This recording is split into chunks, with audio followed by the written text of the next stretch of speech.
মুহাম্মদ হারগিজ না করতা, তা না করতা জিবরাইল, জিবরাইল হারগিজ না করতা, তা না করতা কিরদেগার।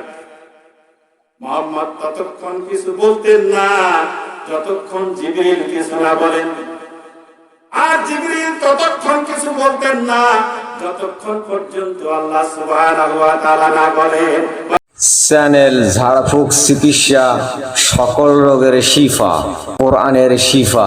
সাবস্ক্রাইব করুন এবং পাশে থাকুন। ধন্যবাদ।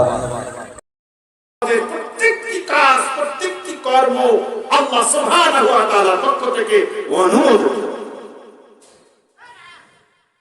আল্লাহর নবী সাহাবাদের আবেদন চিন্তা করছেন, সূরা নসর নাযিল হলো, এরকম আবেদন তিনি চিন্তা করতে লাগলেন, ভাবতে লাগলেন তাদের কি বলা যায়।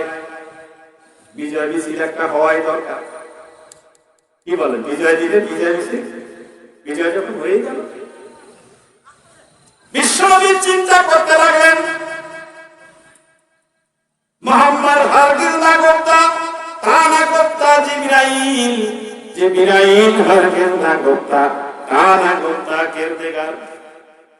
মুহাম্মদ ততক্ষণ কিছু বলতেন না যতক্ষণ জিবরিল কিছু না বলেন, আর জিবরিল ততক্ষণ কিছু বলতেন না যতক্ষণ পর্যন্ত আল্লাহ সুবহানাহু ওয়া তাআলা না বলেন। বলেন সুবহানাল্লাহ। অতএব মুহাম্মদের প্রত্যেকটি কাজ, প্রত্যেকটি কর্ম আল্লাহ সুবহানাহু ওয়া তাআলার পক্ষ থেকে অনুমোদিত। আল্লাহর নবী সাহাবাদের আবেদন চিন্তা করছেন, সূরা নসর নাযিল হলো, প্রেক্ষাপটে বলছি বিসমিল্লাহির রহমানির রহিম। আসুন দেখি আর আয়াতের অর্থগুলো দেখি, আমরা কতটুকু আবেদন আমরা মূল্যায়ন করি। ইজা জাআ নাসরুল্লাহি ওয়াল ফাতহু ওয়া রাআইতান নাসা ইয়াদখুলুনা ফি দীনিল্লাহি আফওয়াজা ফাসাব্বিহ বিহামদি রাব্বিকা ওয়াস্তাগফিরহু ইন্নাহু কানা তাওয়াবা। আল্লাহু আকবার। আল্লাহ সুবহানাহু ওয়া তাআলা সূরা নসর নাযিল করলেন। সাহাবারা বিজয় মিছিল করতে চেয়েছিলেন, বিজয় উল্লাস করতে চেয়েছিলেন, বিজয় আনন্দ করতে চেয়েছিলেন।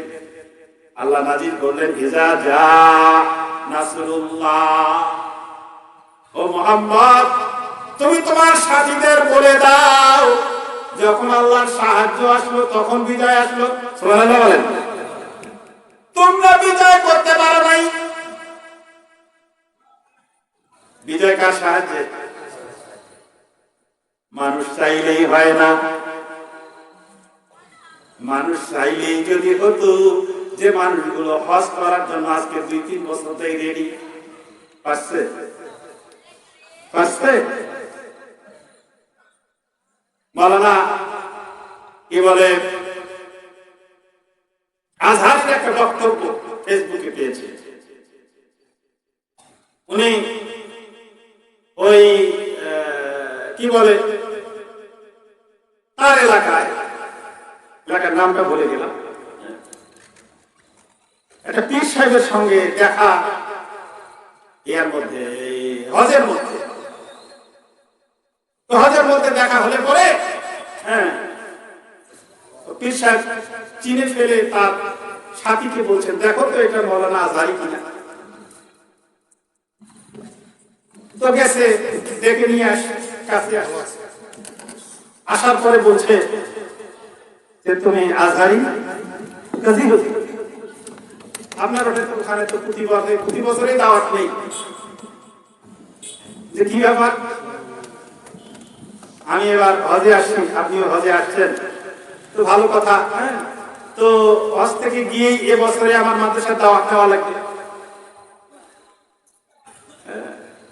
আচ্ছা সেই তো হুজুর, দাওয়াত তো আপনি বলছেন, কিন্তু মানে আছে কিনা, মানে তারিখ আছে কিনা, সময় হবে কিনা, আমার তো ডায়েরি মেনটেন করতে হয়। তো তখন উনি দেখেন যারা আল্লাহওয়ালা মানুষ, উনি বললেন যে আনা উরিদ আনতা তুরিদ ফাআলুন লিমা ইউরিদ। আমি ইচ্ছা পোষণ করেছি, তুমিও ইচ্ছা পোষণ করবে। যে কোনো কাজ করতে গিয়ে মানুষ ইচ্ছা পোষণ করে। আমি ইচ্ছা করলাম, তুমিও ইচ্ছা করলে, কিন্তু ফাআলুন লিমা ইউরিদ, তিনি যা চাবেন তাই হবে। কথা ঠিক কিনা?